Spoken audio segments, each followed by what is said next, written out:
This warped, tattered, and water-damaged cover once adorned the Book of Redemption.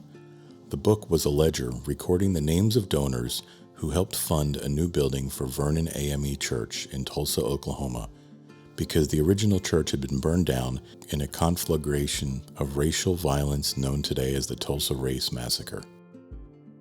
On the night of May 31st, 1921, a white mob, stirred to violence by accusations that an African-American teen had assaulted a young white woman, attacked the Greenwood district where Vernon AME Church was located.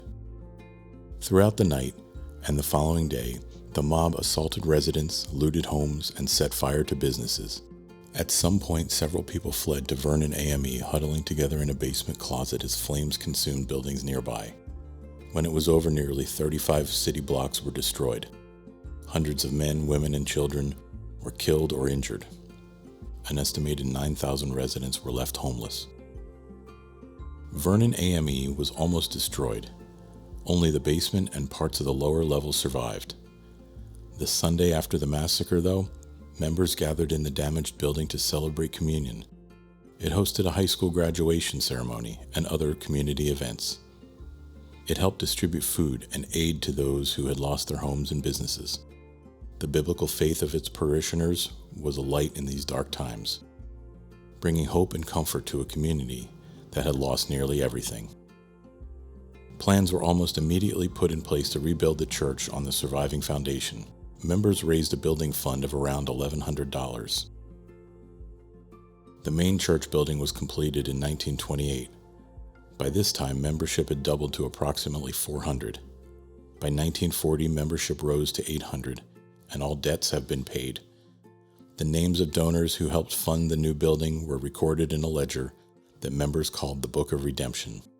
In June 2020, a year before the massacre's centennial, Vernon AME's then pastor, Reverend Dr. Robert Turner, gave a tour of the church to Sarah Stitt, First Lady of Oklahoma.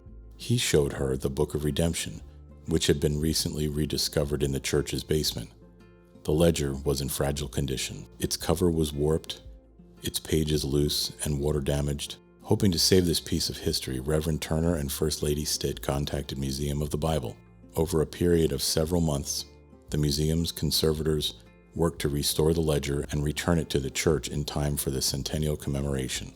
As a token of appreciation, Reverend Turner donated to the museum a fragment of the church's original foundation, which construction crews had unearthed during renovations, the foundation that had been laid in 1914, and on which members who survived the Tulsa Race Massacre rebuilt their church. This unassuming stone fragment is now on display at Museum of the Bible's Bible in America exhibit. Biblical faith helped motivate people to build Vernon AME and then rebuild after a senseless tragedy. Perhaps most importantly, it helped embolden them to resist white supremacism and racial injustice, just as it has with other figures before and after the Tulsa Race Massacre. Come see it and more at Museum of the Bible as we celebrate Black History Month.